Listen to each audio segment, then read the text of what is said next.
Hello and welcome to this episode of What You Need to Know.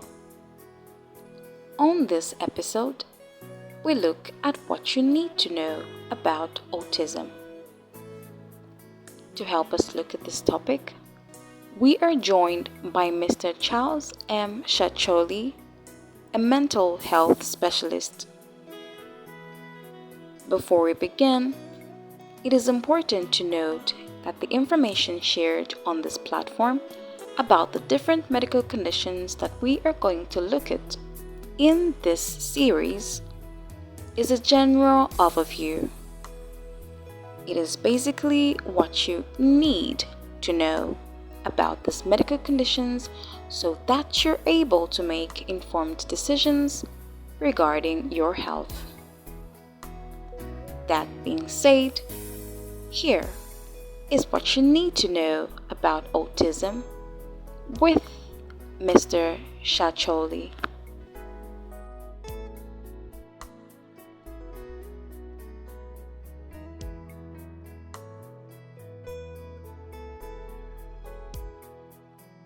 Autism is a neurodevelopmental disorder.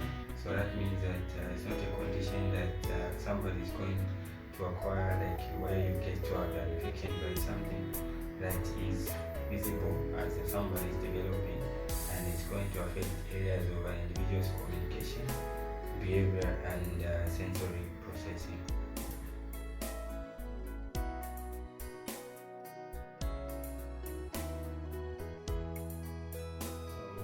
It's important to have an understanding about autism because anybody who happens to have the symptoms of autism, they need to be able to begin early interventions because it can help them in terms of how they are going to be able to recover or just the progression of the condition in this individual.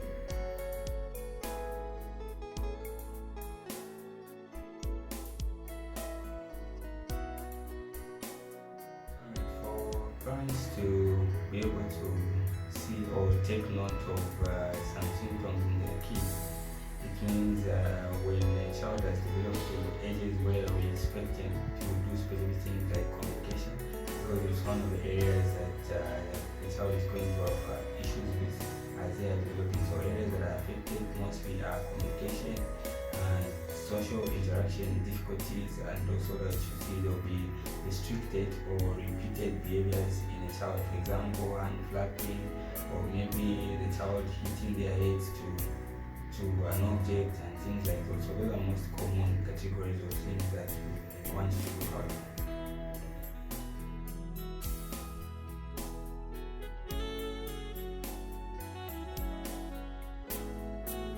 So autism can be diagnosed in the early stages of childhood, but mostly we expect for children, mostly those ones where we expect certain things that we want to see begin happen. So when a child reaches an age where we expect them to interact with other kids, then we see that they're unable to do that.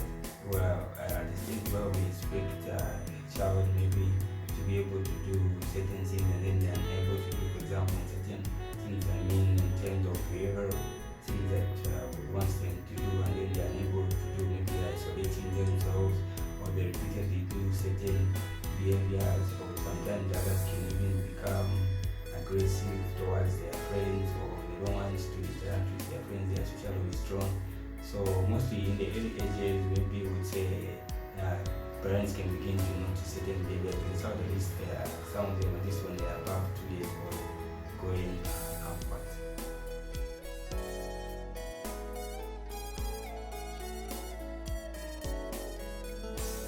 Alright, so early screening for children where parents are noticed changes in their child, or maybe the abnormal behavior that they notice and see, to say, and that is in comparison with other kids at that stage where you are comparing them to see. I think the unique things that the child is doing that are totally different from the other children that are around them.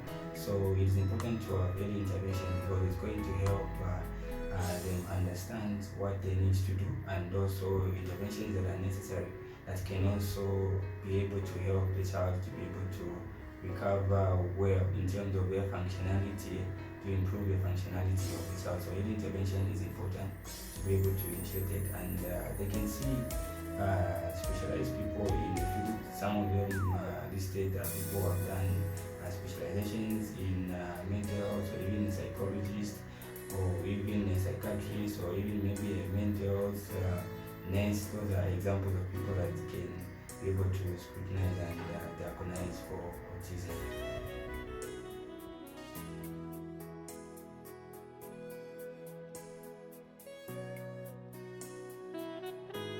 So factors that can contribute to a child having autism. One, we can start with the genetics.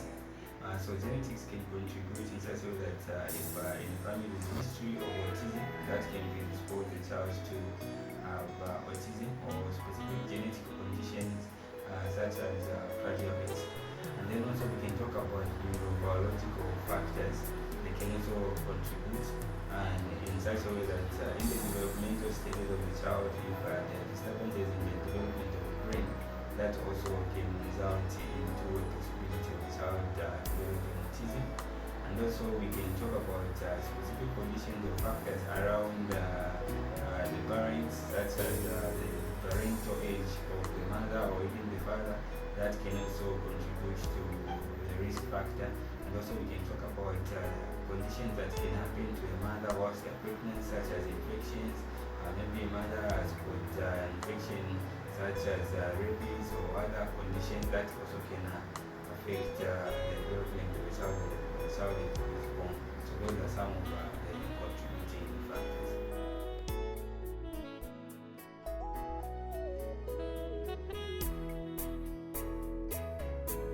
So if you talk about the myths, I know there might be a lot, but certain times one of the biggest myths about autism is where people think that immunization is one of the contributing factors to causing autism. I think research which has been done has proved that there's no immunization that causes autism, and the truth is that it is a genetic disorder developing as a result, or it can be as a result of other factors that have affected the brain itself in the development of the child.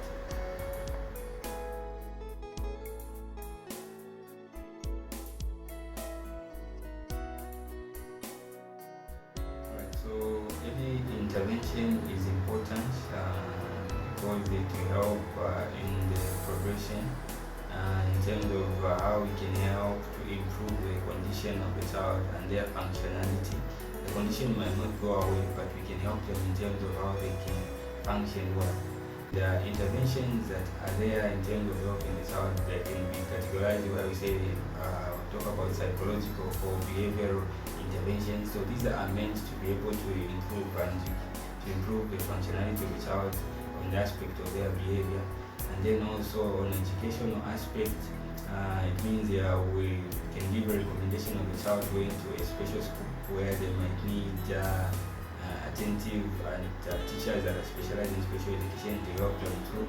And the school is structured in such a way that there is individualized support for a child, and also structured way of learning, and also just an environment which is created in such a way that it becomes predictable for the child to be able to function in such an environment. And also we can talk about family supports. So families are able to be educated about the condition. They are also taught about how to manage a child and be able to walk around all the symptoms that the child is experiencing. And then on the medical parts, there are no specific drugs to be able to treat autism, but what's there is that drugs that are given are there to be able to deal with the symptoms that the child is experiencing. For example, let's say the child is hyperactive, so a drug will be given to be able to ensure that the child does not become hyperactive. So drugs are only specific depending on the degree of the symptoms that the child has. So they are being given just for that aspect of helping with the symptoms if they are more severe in that child. And then also another intervention could be a community intervention or social related intervention, where we want to be able to help this child to blend into society. So we teach them on how they will become function in society, things like social skills or that they can be that they can use for them to be able to become functional even as they live in the community.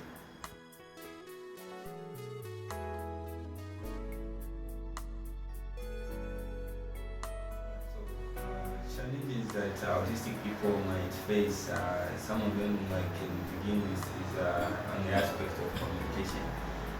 So you find that majority of them might have difficulties in communicating with other people.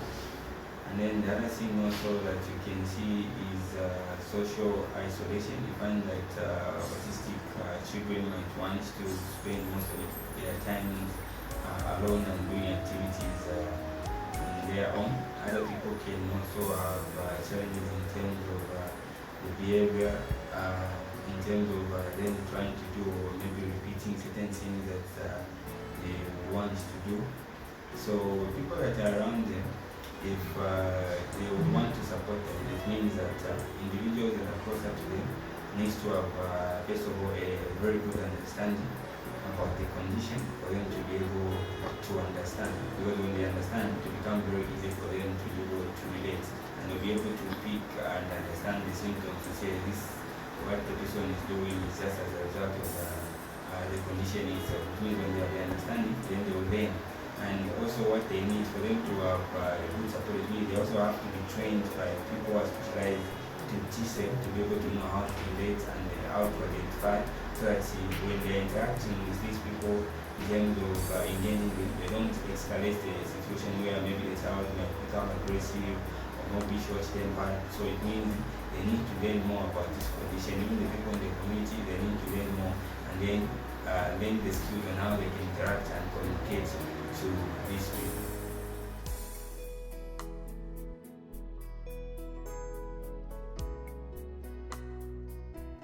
So for those who've got kids that have got autism, support is there.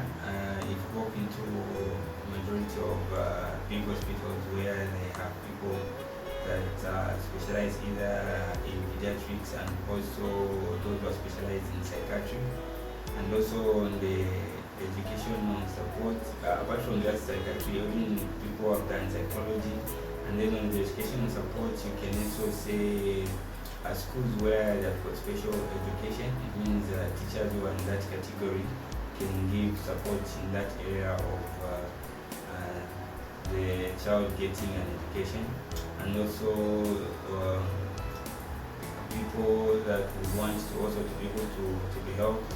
It means they can walk into places where there are psychologists that can teach them as families, and also they can also receive support themselves as individuals who are taking care of the child, where if they go for sessions where they would also want to be able to deal with their own stress and the crisis that they might experience dealing with the child.